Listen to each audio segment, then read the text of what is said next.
Hello ladies and gentlemen, welcome to Star Citizen. I'm Gazbeard and we're going to test out a couple of things today. This is after all the public test universe rather than the persistent universe.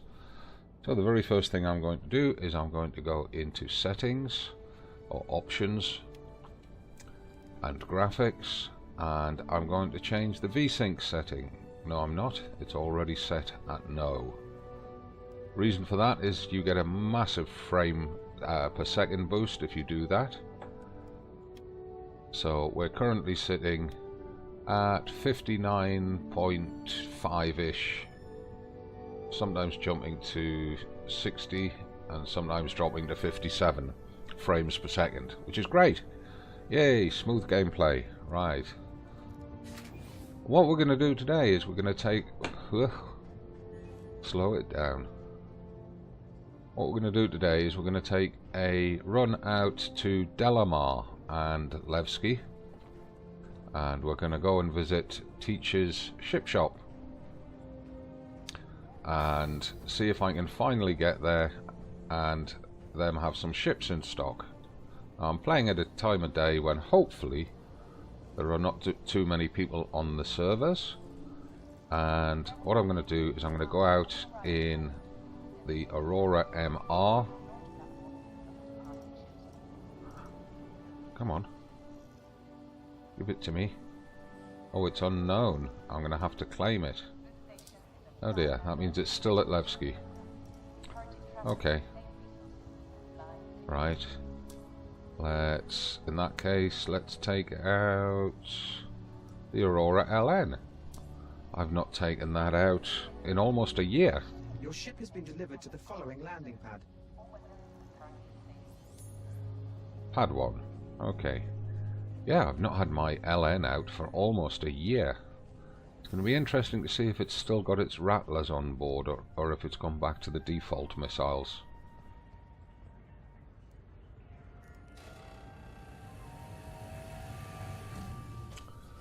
Now I logged out on Levski, at Levski, so the game's put me back to Olisar, which is interesting.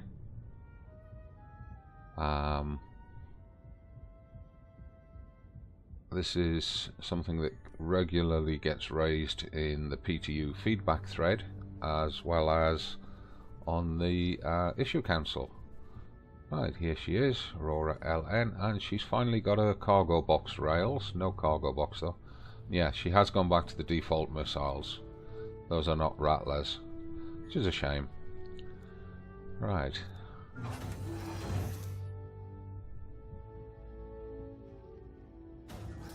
The reason I normally use the MR nowadays is because it's faster. The LN pays a speed penalty for having that missile rack on the roof. Right, usual sequence. Get the star map up. Keep scrolling out, scrolling out, scrolling out, scrolling out until we can see Daynar. Set the route.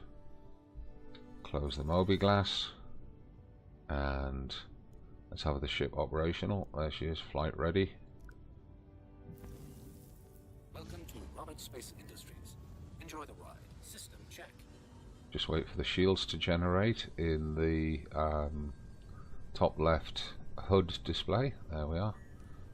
Shields generated, just about maximum. Let's have her up.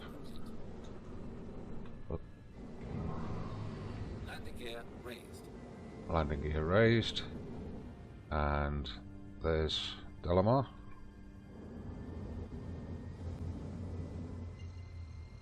Well, despite everything, I still do like the Aurora.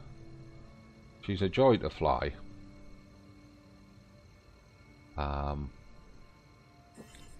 Let's just put a bit of boost speed on. Just trying to give ourselves that advantage that any PvP nuts hanging around at Olisar are going to have to do some work to catch us up. And you can see that mouse drift in play already. It's the problem with fixed guns. They really need to get this sorted. They need to increase the Thank you. Is at 100%. Hold on.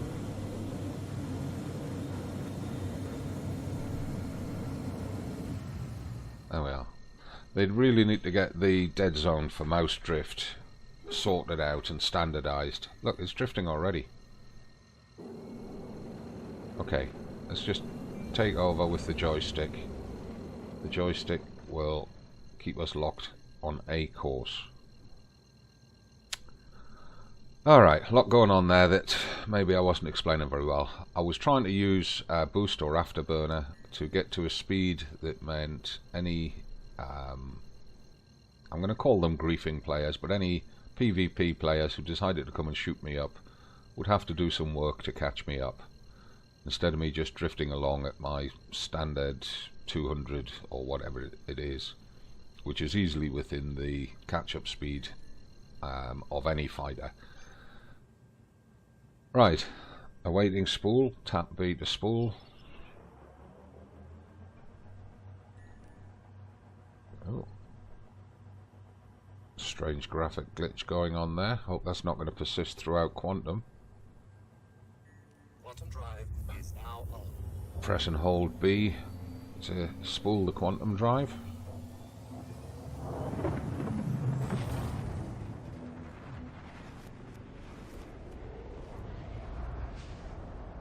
Let's just have a look at it from the outside.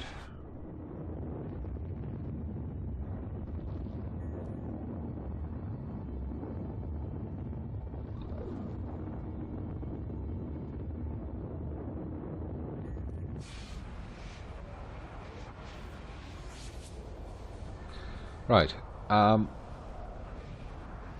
yeah.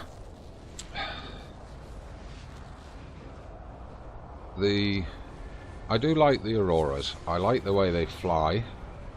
I like the view from the cockpit and the view within the cockpit.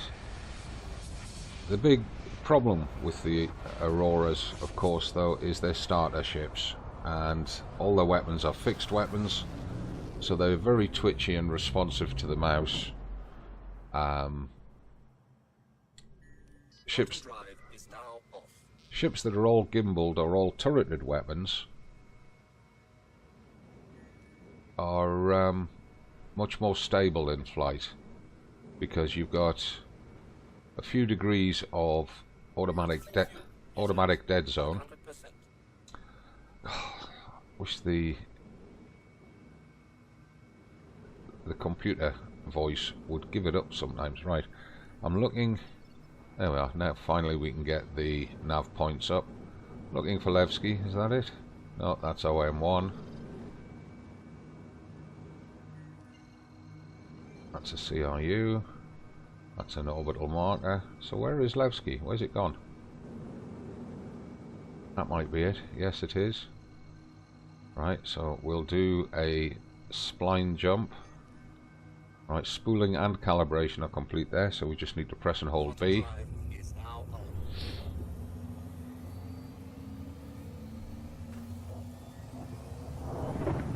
Oh, don't smack into that asteroid.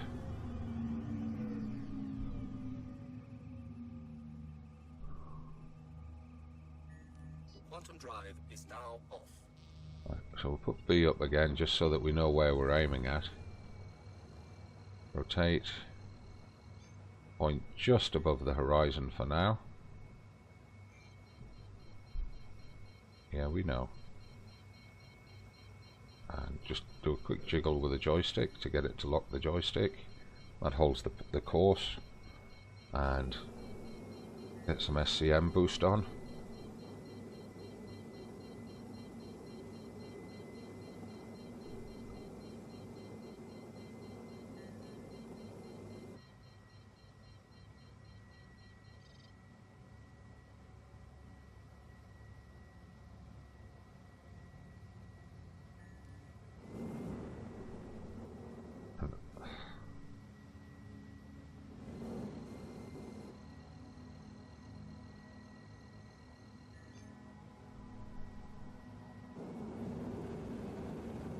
It's not very smooth using the joystick. I've got quite a stiff joystick, so it means that it's quite jerky on fine movements, but it gives a lot of positive feedback at other times. The calibrations on the manual calibrations on the physical joystick itself at the moment are set up for Elite Dangerous, not for Star Citizen. So I need to get some profiles mapped.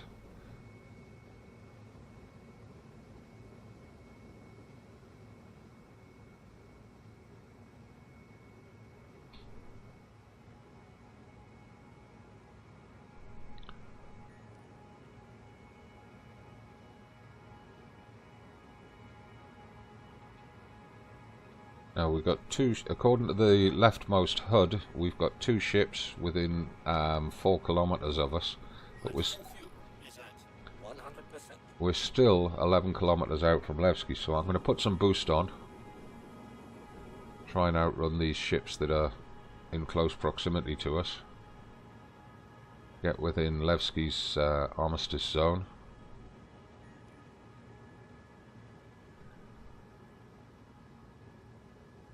And at about 5 kilometers, start dropping the nose.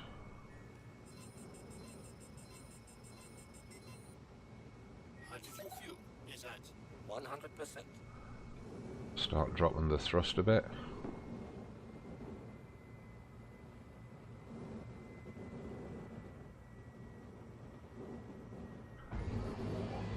Get the undercarriage down. And Levski landing control is now up on the HUD. Please proceed to assigned landing bay. And it looks like they've given us a landing bay. This will be a good check if the elevators are still working. Ah, now which one has it given me? Because it opened 2 of them there. I'm going to assume it's put us in number 3. If we don't see the auto land at column, then we know we're in number 1.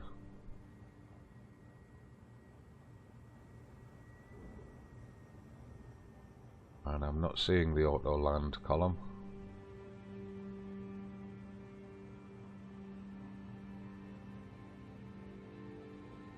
Slow it down a bit. No, it's definitely not there. It must have put us in number 1. But it looks like there's a ship in number 1. That's number 2. It's just not got overfly his position. Yeah, it's put us in number 1.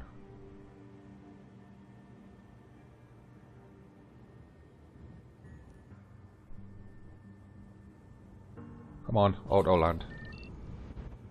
There we go. Sorry, I've got a cup of coffee right in front of my keyboard and it's blocking access to the N key on the keyboard. Oh, I should know better than that. Right, hooray, we're down. Have a pleasant stay. Thank you. Right. Weapons system is off. Right, should have asked Eslin if the elevators were working. But it's a good... Oh, come on, what? They really have to fix that turning round to face the seat issue. Out you go. And they've also got to fix these hangar lights as well. But at least we're out facing the elevator.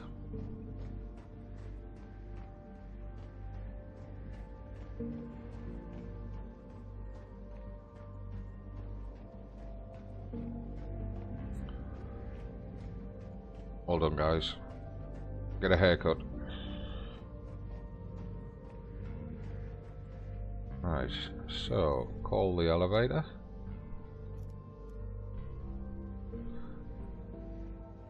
Could do with some sort of confirmation colour on there.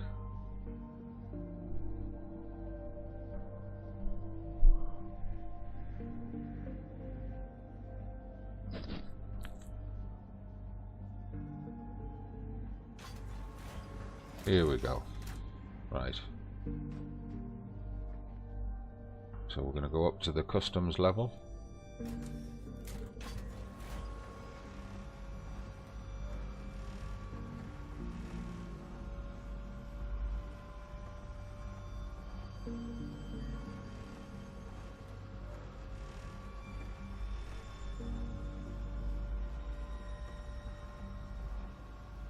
And the elevator rides do seem to be taking a lot longer since Teachers was introduced. Okay, this is the elevator room at the customs level. I'm sure you're all familiar with this. There's customs to exit out onto the main plaza. And Teachers is back here next to this ruined grey cat. And you have to use the elevator to get there. So let's have a look. Call the elevator. And this is a long elevator ride. Stand back a little bit in case anybody's getting out of it.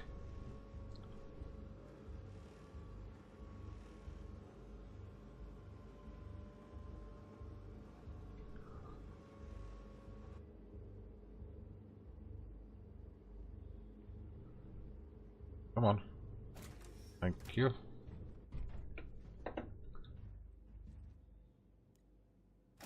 Let's go to Teacher's Ship Shop.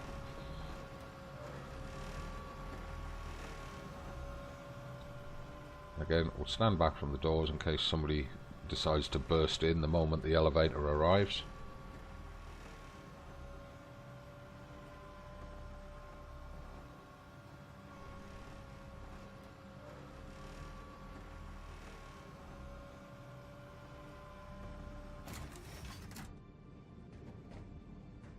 Just burst through. And for the first time ever, it looks like we've actually got shops here in Teachers. Have we got AI shopkeepers? No, we haven't. Still got a few placeholders around, those orange bubbles. But at least we've successfully arrived and found ships.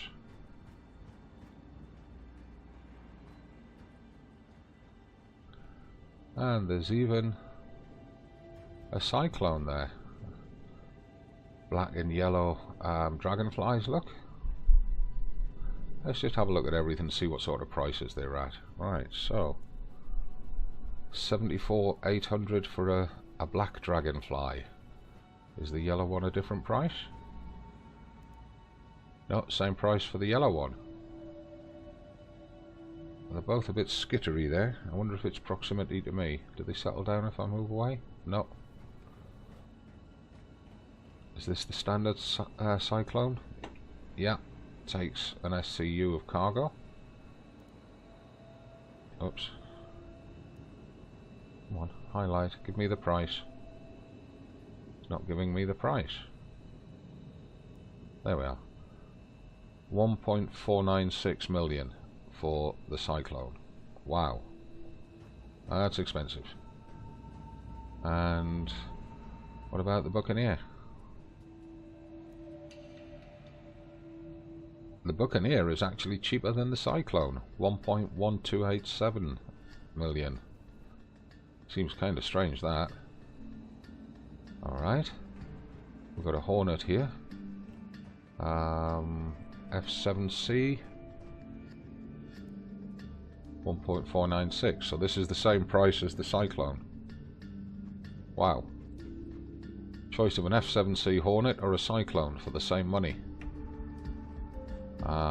Prospector over here. How much is this? 1.620750. Right. So just marginally more expensive than the Hornet or the cyclone. There's an Aurora. How much is the Aurora? 496,700. Okay. So basically $500,000 for an Aurora. Actually, which Aurora is it? Is it the MR? No, it's the CL. Ah. No cargo box, but it's got the longer rails. Oh. Is that a CL as well? That's an LX, 220,000. So the LX is just under half the price of the CL. And which one is this? Wings look yellowish. This might be the LN. It is 367,200 for the LN. Okay. Is there another one on the other side of it? I'm going to look at the cutlass last.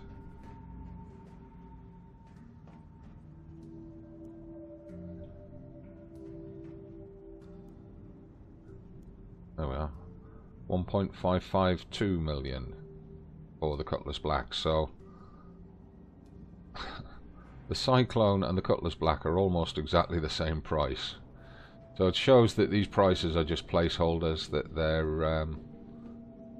they're not intended for final gameplay use. And we can get all the way in, look around the Cutlass. Probably get into the turret, can we?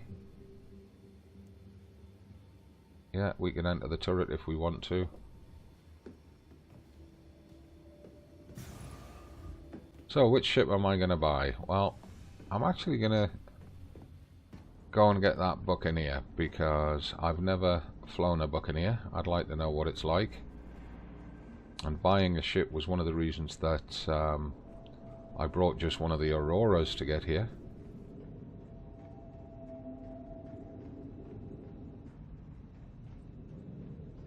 So let's check out how the ship purchasing works.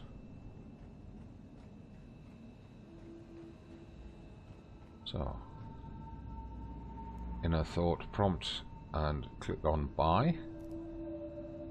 Up comes the Mobi-Glass, and we get 5 million Alpha UEC to play with in the PTU to test out these systems. So I'm going to confirm the purchase. There we go. Right, excellent. And I think I'll also buy a Cyclone.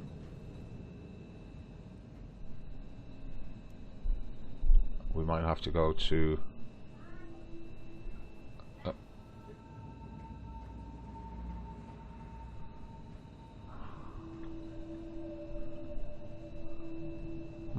it's not giving me the buy option.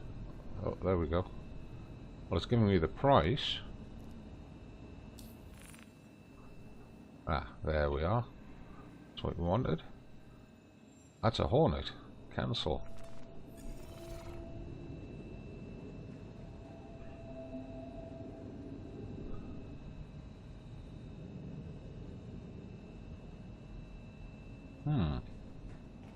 Interesting. Bit of a glitch there. See, it's saying Anvil Hornet when I look at the Cyclone. Okay. There's a glitch for the issue cancel. Not even looking in the direction of the Hornet. The Hornet's over there.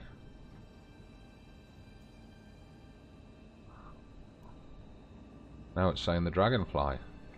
So it's unable to focus on the Cyclone.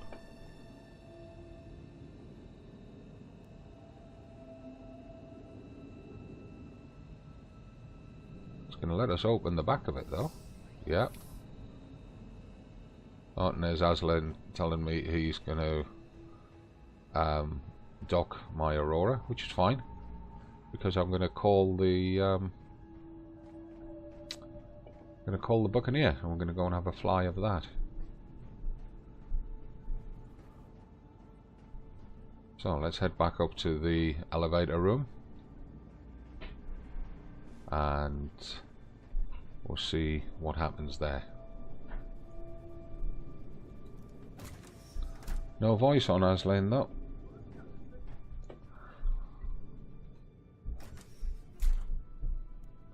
To customs. There we go. So, right, you might hear some knocking in the background. The window cleaners have just turned up, and they're not the quietest of people, unfortunately.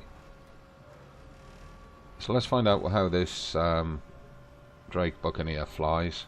Notice that Teachers has only got combat ships. Right.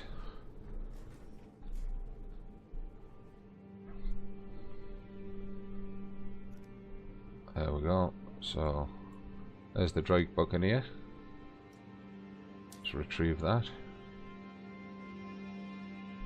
All of our landing areas are currently full.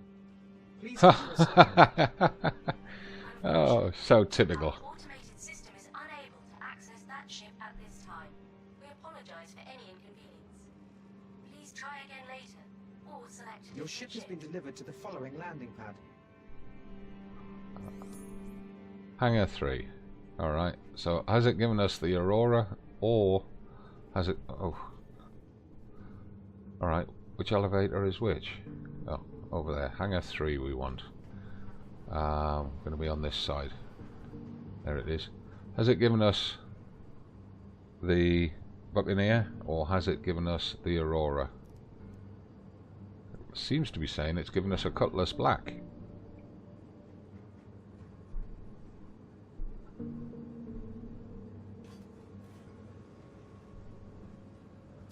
Now, Hangar 3 is the elevator of death. This is the elevator that has the greatest number of problems. Well, the floor stayed in place. That's a good sign. Go to Hangar 3. Right, let's hope the doors open when we get to the bottom, because it's not unknown for them to not to.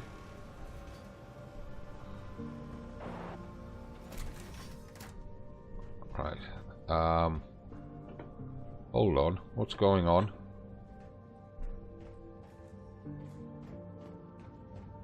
There we are, Drake Buccaneer. That's mine. So it has actually given us the Drake Buccaneer. Alright, no idea what's going on there. I've also got no idea how to get into this ship.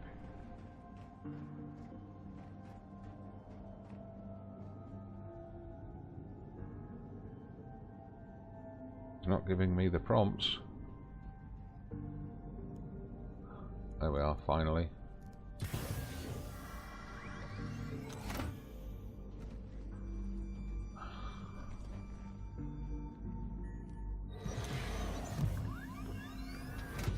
And an automatic hard left lock.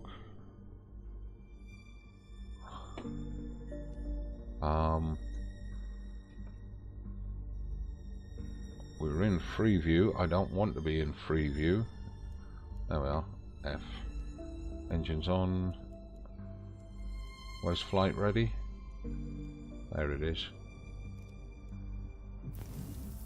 Hello and welcome aboard your Drake interplanetary craft. Right, while the shields are powering up, let's see if we can get Aslan up on comms. No comms there. No comms there. So we're going to have to Moby Glass it. Which is no problem. Comlink. Contacts. Levski landing control.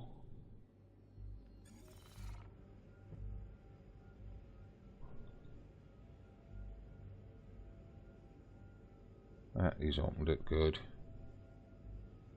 Alright, strafe up. Launch complete. And a fairly clear... Have a good one. Clear and cleaner exit from the hangar. Excellent. Whoa, very twitchy on the roll thrusters. 280 maximum standard travel. Nice.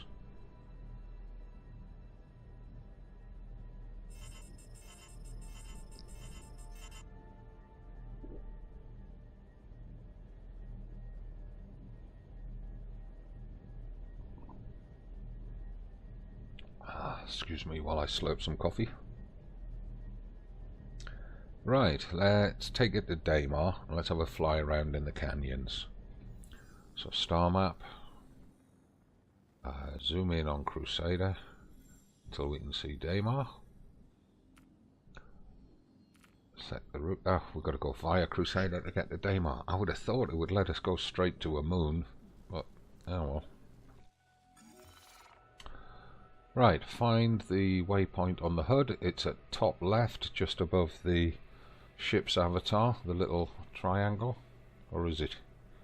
I'm not entirely sure. Hold on.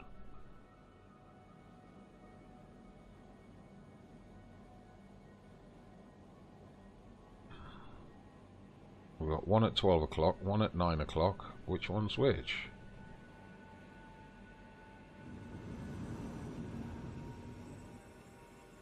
Gotta be that one. There we are, Crusader. I thought it would be that one.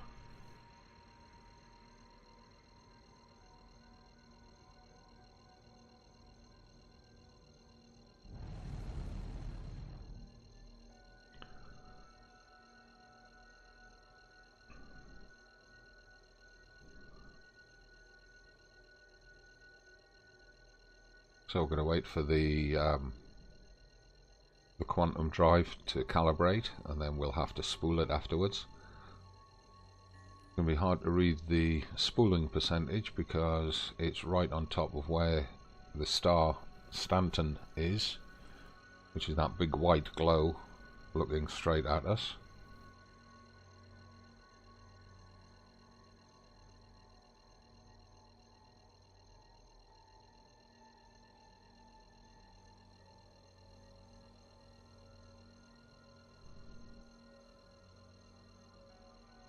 Calibration coming up to 100% now. There we are. Tap B to spool.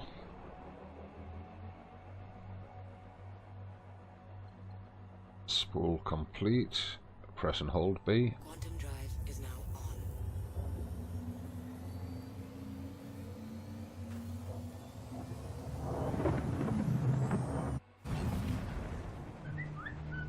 There we go.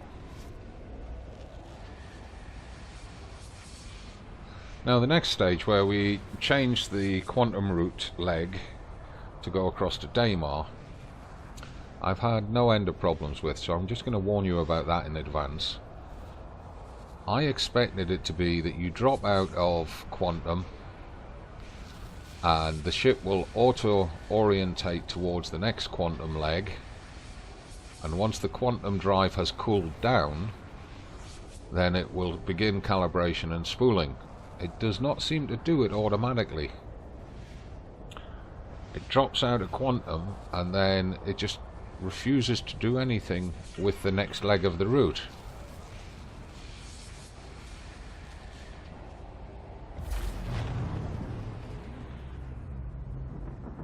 We've got to wait for the... Quantum drive. There we are. Right, now... that must be Daynar. It's showing orange because it's the quantum drive was on cooldown, but you see now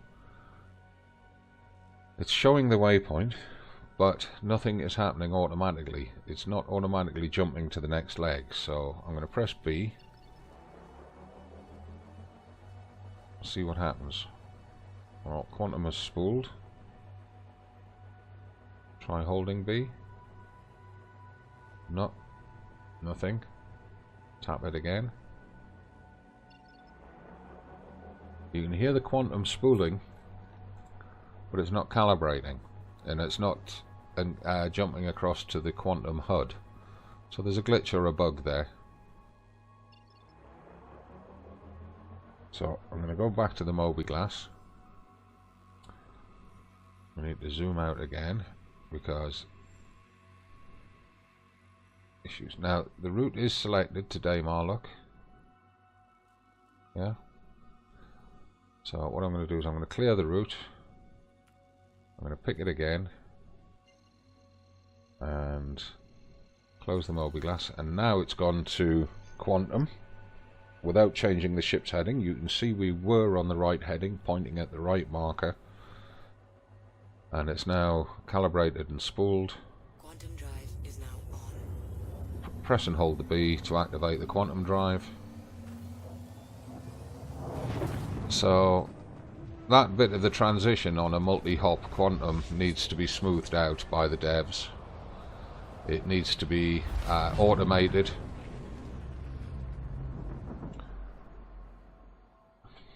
Quantum drive is now off.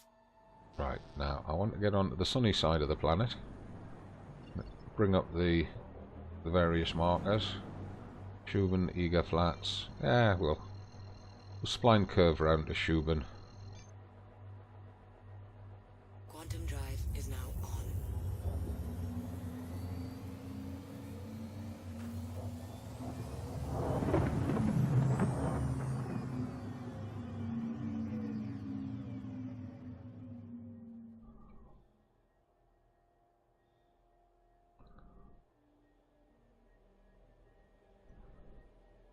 And rotate. Quantum drive is now off.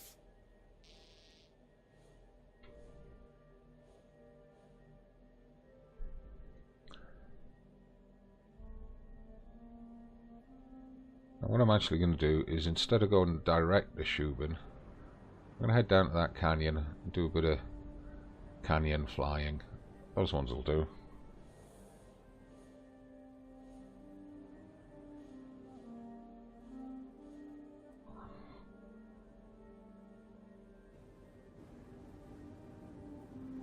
Just coming into atmosphere now.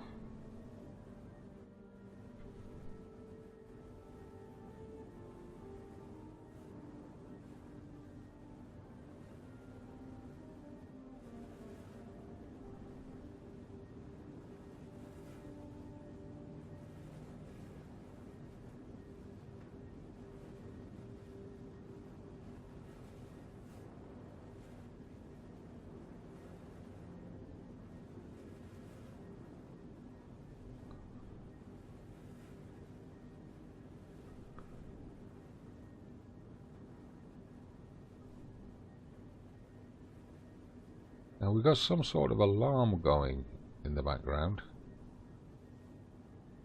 and it's from the ship. It's a sort of the type of warbling alarm you get from a house burglar system. Don't know if you can hear it.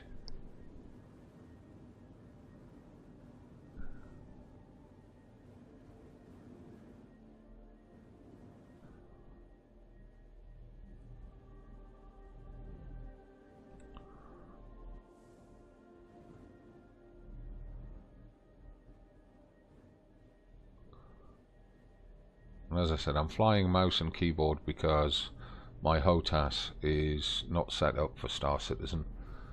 The number and the rate of new patches during the PTU just make it pointless trying to keep a HOTAS profile active. It's always good practice to fly with mouse and keyboard anyway, just so that you remember how to do it should your HOTAS break.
Yep. I let it get a little bit low there.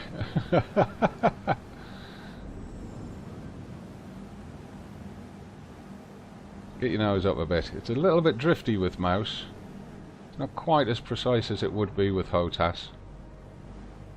But remember, this is my first ever flight in the Buccaneer, so I'm not used to the handling characteristics of the ship. And if if the latest presentations at CitizenCon regarding the flight model are correct, every ship's going to have its own characteristics. The Buccaneer, of course, should be good in atmosphere. It's got proper wings and those great big gnarly engines, so it should have lots of forward thrust for aerodynamic flight.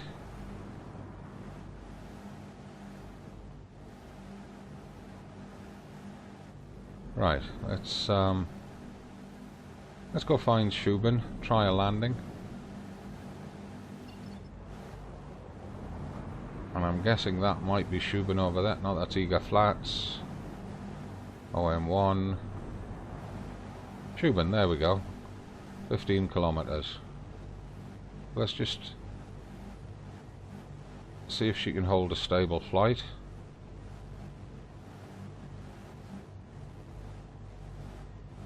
Hydrogen fuel is at 100%. Thank you.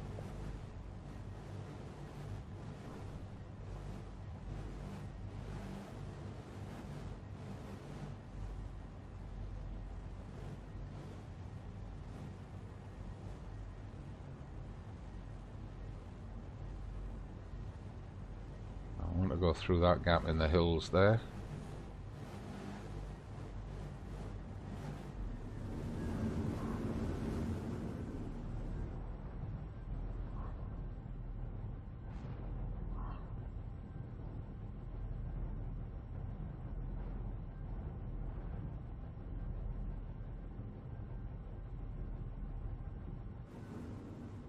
We're coming up on Shubin, let's get the undercarriage down. Landing gear down.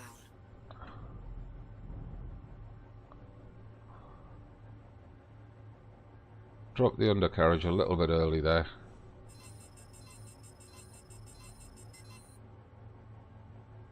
Now, let's just check if outpost air traffic is operational.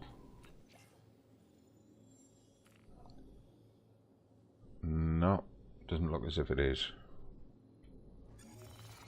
Okay. Oh, it's giving me an auto land option.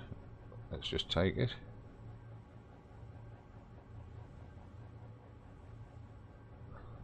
Front impact warning. Automated landing. Landing complete. Okay, let's just have an external look. I do like the looks of the Buccaneer. I like that big gun on the top. Yeah, a bit of a glass cannon, as they say. But by God, it's got some firepower.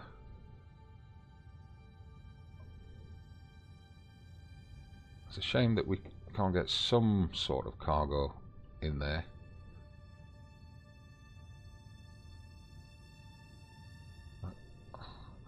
Cooey.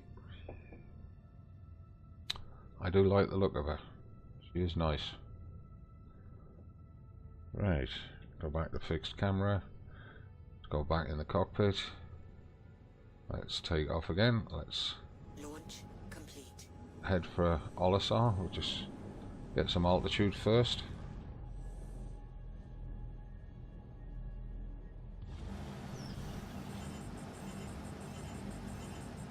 Landing gear up.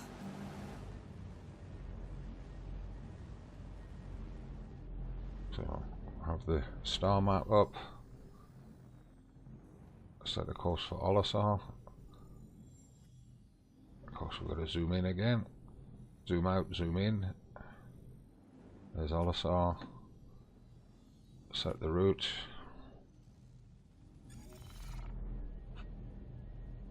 And I'm not seeing it.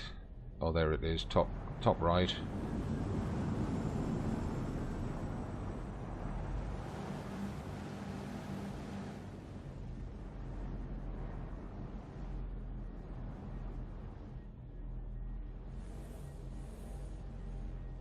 Right, let's just find out what the top cruise speed on this thing is. Let's just get the course stabilized. I just nudge the joystick so that we're pointing at Olisar. Come on. That'll do. And let's just apply maximum thrust.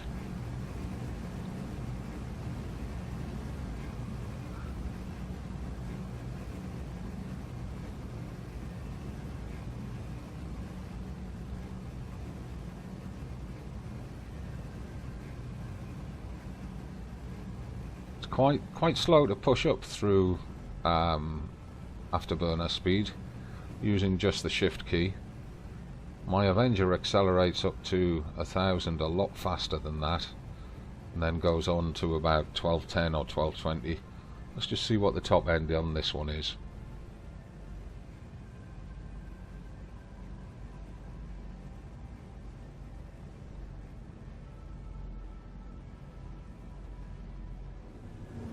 Whoa, what? We've entered atmosphere. Must have. That's the only reason I can think of for that cooling down like that. Yeah, we're skipping the atmosphere. Let's just point it up a bit.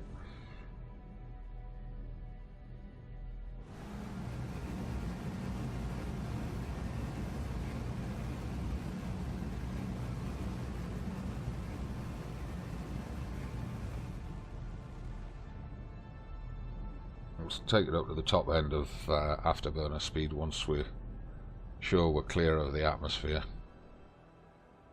There we are. Clear of atmosphere now, but we need to climb a bit more to stay clear of it.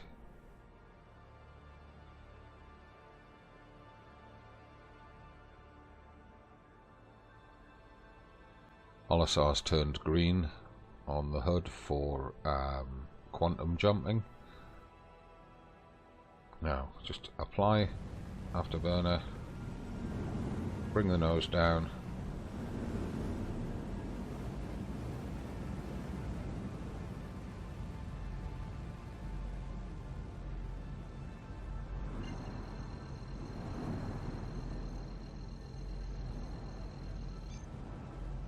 because we're calibration ready, we're not going to see what the top speed is. That's okay.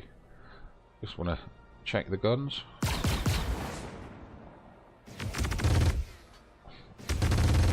Oh, nice.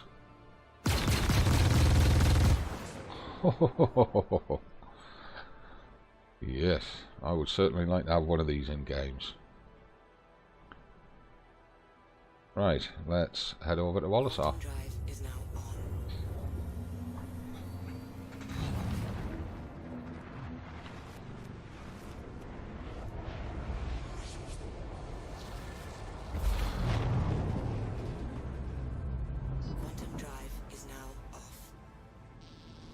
And Olisar's not rendering properly, so let's just slow down and give it a chance to do so. There we are. Okay, now, if you're still confused when you're approaching Olisar, I head to the left-hand set of landing pads. Right, you see, when you're looking at it, between the two rings, it looks flattish on top and pointed on the bottom, as we're looking at it. The pointed on the bottom bit is all the fuel and oxygen tanks and everything. The flat on top is the landing pads. So you want to be orientated this way around. That way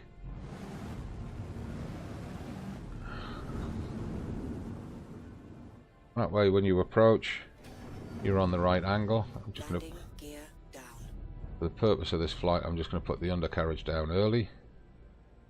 And I'm going to request landing permission from Olisar.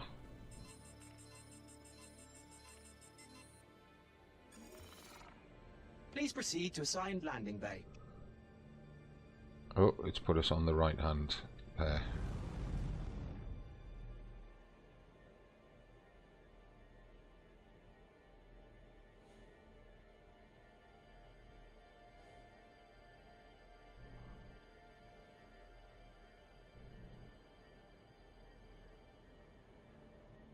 Now coming in along the side of the big pad rather than over it, That way we don't get a blocking flight path warning.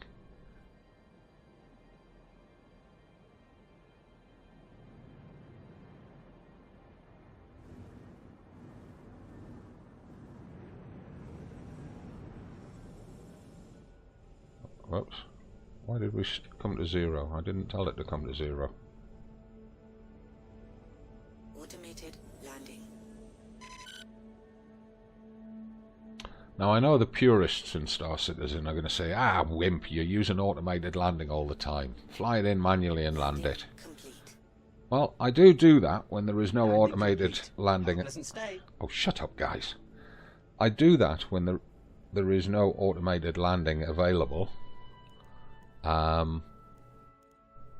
But Weapons offline.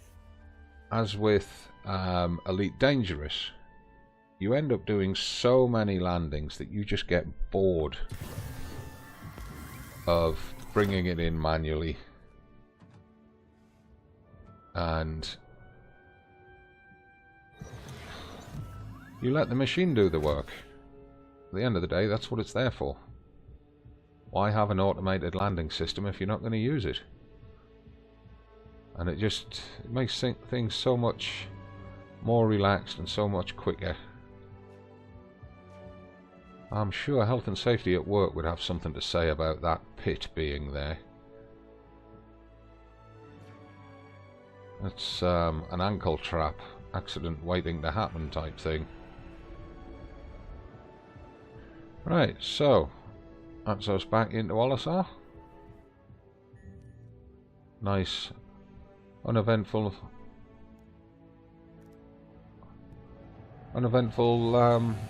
round trip. I do like that Buccaneer. Ooh, it's nice and fast, and it's got big guns. And if that price is representative of what it's going to be in game, which we know it's not, then I certainly would like to get one of them. I think Drake have got a nice ship there. Need to test it in Arena Commander or somewhere to see what its combat abilities are like. So, that's it for me today. Thanks very much. If you've enjoyed it, subscribe to the channel. There's a new Star Citizen video every week on a Wednesday and at other times, but Wednesday's guaranteed. Don't forget to leave your comments and questions down below. If you want to call out my flight style and say I'm a noob or I'm useless or whatever, do so. I don't care. But justify why you're saying so. Don't just say you're a noob, you're useless, and leave it at that. Actually say why. So, anyway, from me, Gazbeard, thanks very much for watching. I'll see you in the next one. As always from me, it's not goodbye, it's just bye for now.